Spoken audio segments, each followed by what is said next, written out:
give you a bit of an introduction about myself first. Two things. I've done about 1,000 different programs. I used to work at the Ontario Science Centre doing some of their STEM programs, so I've had a lot of experience working with young children.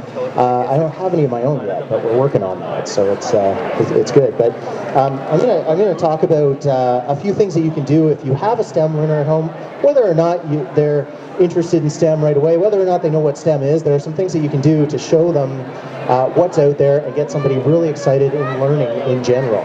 Okay, and so we'll start off. Go ahead with the next one. We're just going to cover 3 simple things, and I realize now I should have made the font a little bit bigger, but you guys have excellent eyes. Can you see okay from back there? Wonderful, and you can hear me too, which is even better. So there's 3 things that we'll cover: the digital, the physical, and the external. The things that aren't at home that you can still do to nurture your STEM learner at home. So we'll go to the next slide there, please. The question I want to ask you is, when does a person become an innovator? And what is an innovator? Right? So something to think about. There's kind of a process that goes into it. And I'm going to use an example. We'll go to the next slide. I'm going to give cooking as an example because we all have to cook, otherwise we don't make it. So there's certain things that happen when you first learn to cook. The first thing that you do is you look at a recipe, and you follow that recipe as well as you can, and ideally at the end you have something that looks like the picture in the recipe book. Maybe not, but you do the best you can. After you've done that a few times, you can leave it, it's good, we're going to talk about this for a sec. After you've done that a few times, the next step in cooking after you've followed a recipe is to start changing it a little bit. You start to add a little bit extra pepper, a little bit extra salt. Maybe you switch out an ingredient, add some more vegetables or something different. You're changing it just a little bit. You're still following that recipe, but you're making it your own. That's kind of the second step. The final step, once you've become a very good chef, is now you can create your own recipes. You start to say, I know what ingredients go well together. I can put them together and come up with something new. That's innovation. And so those 3 steps, regardless of what you're doing, what you're working with, what you're learning, there's those 3 steps. There's following what somebody else has done, there's tweaking and changing what somebody else has done, and then there's innovating, coming up with something new. So with that, we can head to the next slide. Thank you. So physical things, there's a wide variety of physical things, but these are the things that you touch, you play with, you work your dexterity, you work you see what the real size of something is, and that can be some very classic things like Kinects that has been around since I was a little kid. I still love Kinects. I built the roller coaster, which was this big 8-foot thing. I spent 2 weeks of my school break building it in the basement, and then I was so sad to have to disassemble it. Or Lego, we all know Lego, we all love Lego. That's a very hands-on moving thing. You follow instructions, right? These wood blocks here, they're called Kapla, and they're about this long. Anybody there? They're about this long, and they're all the same. All of the blocks are the same, but the variety of things you can do with them are outstanding. You can make a ship, you can make tall towers, anything you like. And then the last one, most of you will recognize an Arduino, which is a bit of the digital and the physical kind of combined, right? We can start to combine those things. But electronics, very hands-on sort of thing. Now in each of these cases, we'll still go through the same process, we have instruction manuals, and we start with, how do you build a motorcycle in Kinects? Or how do you build a castle in Lego? Or how do you build a boat in Kapla? You follow the instructions, and you've got something. Your kids will do the same thing if they're very interested in that. They'll follow the instructions, they'll get something that they can be proud of. The next step, and this is where you come in as a parent, the next step is to encourage them to improve it, to change it, to take the instructions that they're given, come up with that thing, and make it better. Do new things with it. Push the limits a little bit, and it doesn't take much of a push. And then eventually, if they do get to the point where they have mastered it, they can start to come up with their own stuff. That's the real gem, and that one takes a little bit longer to get to, that stuff. So those are some of the physical things that you can do, and there's an overlying theme to all of this as well, is that not everybody's interested in everything. You might find something, you buy a Lego set, you buy a Kinect set, and you find your child plays with it for 5 minutes, puts it down, and that's the end of it. That can happen. So be open to them changing and finding their physical medium. Next slide. The digital. Digital has become more and more important, much more important. You may have heard that most of the jobs in the future will require some sort of digital ability, whether it's coding, actual coding, or working with electronics, or working with computers in some way. Even today, most jobs require some computer literacy, but I'm talking more about coding, the hard programming computers, programming robots, that kind of thing. It's going to be a big future thing.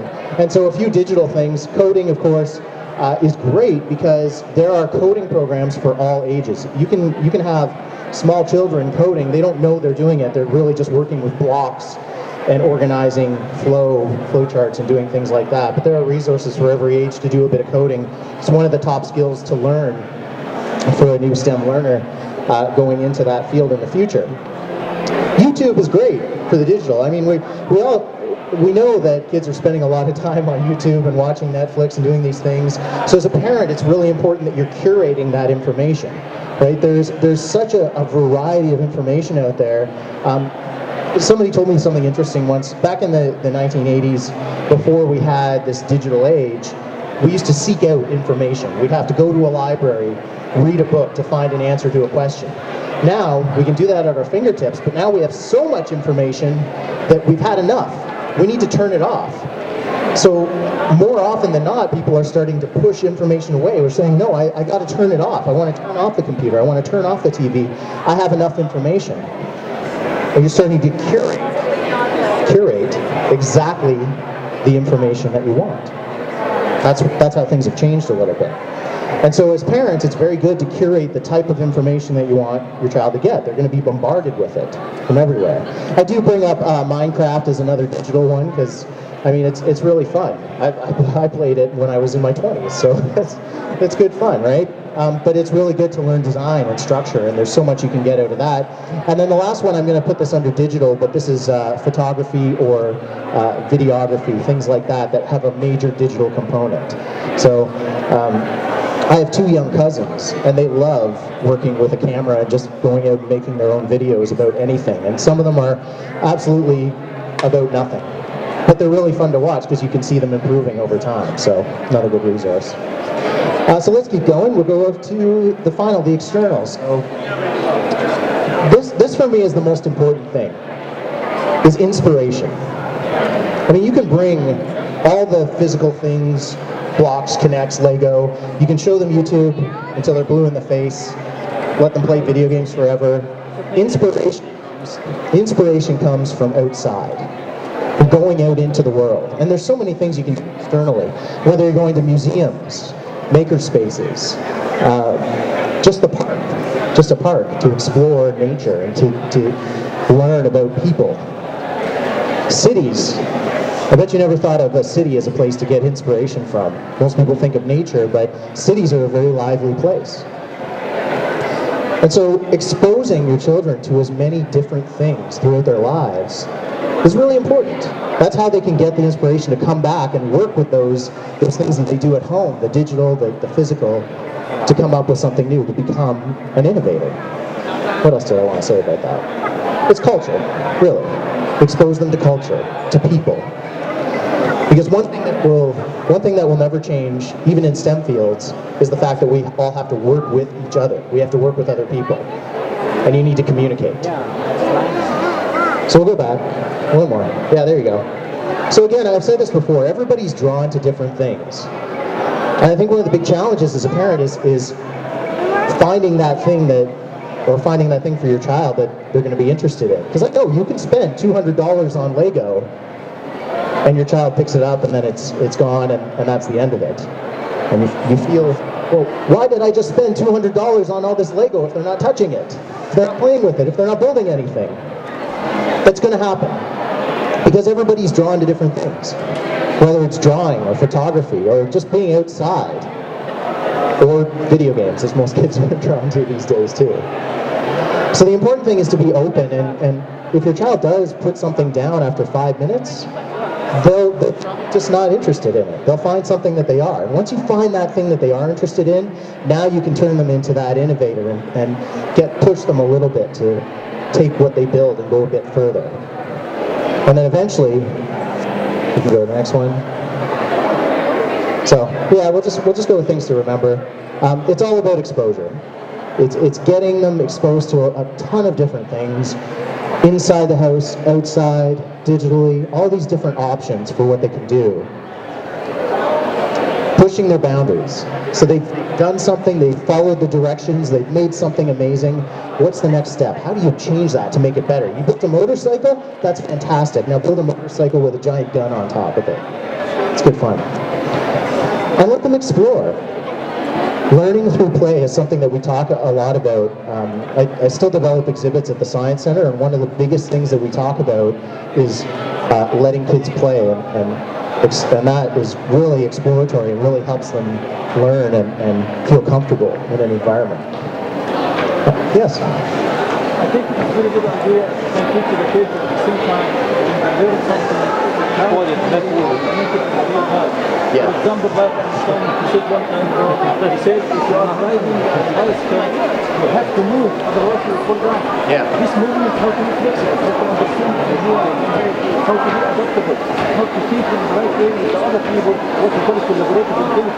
How can the kids understand the people understand ideas in the real life, not just in the book. Thanks for that. That's exactly right. Real life. Right? Because that's what STEM is all about in the end, is applying these problems, applying these situations, applying this stuff to the real world. And so I guess that's the thought I really want to leave you with. We'll go back one slide just so I can show them that again. Yeah, just be encouraging, push the boundaries, and let them explore. And that's it. Nurture your STEM learners, have fun, ask me any questions you like. Thanks for coming.